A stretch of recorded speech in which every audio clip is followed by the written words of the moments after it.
জানো তো মাম্মাম, আমার খুব উকিল হওয়ার ইচ্ছা ছিল। ইচ্ছা তো করবেই, লোকের ব্যাপারে তুমি নাক গলাতে ভালোই পারো।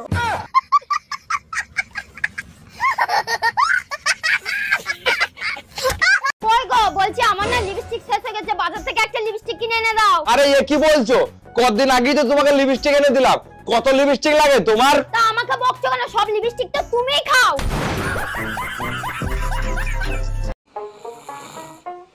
গুড মর্নিং সোনা।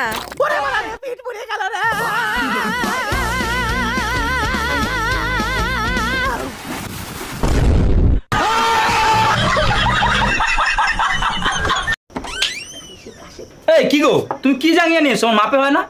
ওদি কি হইছে গো? আর বলো না, তোমার দাদার জন্য একটা 32 সাইজের জাঙ্গিয়া এনেছিলাম, সে মনে হয় ছোট হয়ে গেছে। আরে ওর 32 লাগে নাকি, ও তো 34 লাগে।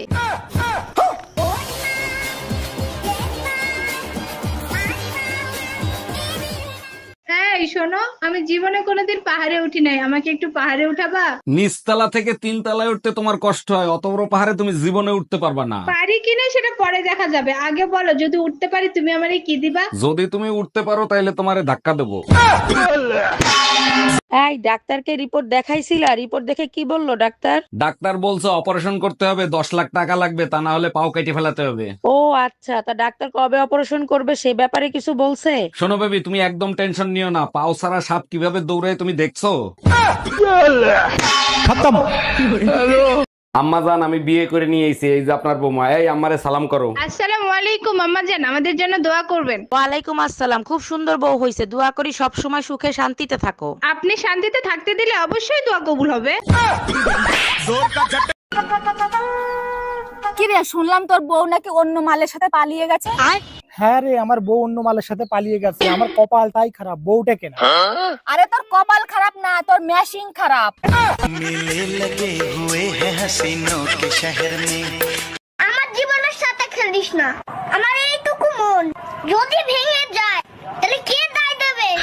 তোর বাবা। এই হাতে করে একটু জল নিয়ে আসো তো। আরে মগটা নিয়ে আসবা তো। তো মগে জল আনবা না?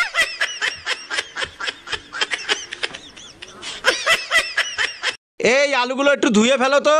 দাও।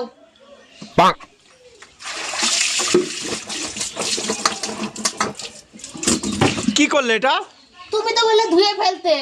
আয় রে পোড়া কপাল। হ্যালো, এই তোর বউ পোষার মুরুদ নাই, তুই বিয়ে করছিলি কেন? আরে বাবা কি হয়েছে সেটা তো বলবা। বাল হয়েছে, 3 মাস ধরে বাপের বাড়ি ফেলাই থুয়ে গেছে। ওরে আমার সোনা বউ, রাগ করে না, সামনের মাসেই নিয়ে আসবো। শীত চলে গেলে নিয়ে কি বাল ফেলাবি? গাদা কোথাকার।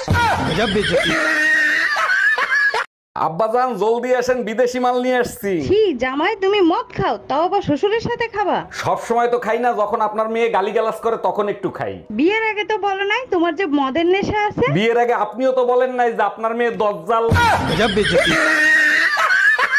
ও সাফি, আমনেরও তুমি মেলা দিন পর দেখলাম, তা কেমন আছেন? মোর ভালো থাওয়া শেষ হয়ে গেছে, 2 মাস আগে তোমার চাচা মরিয়া গেছে।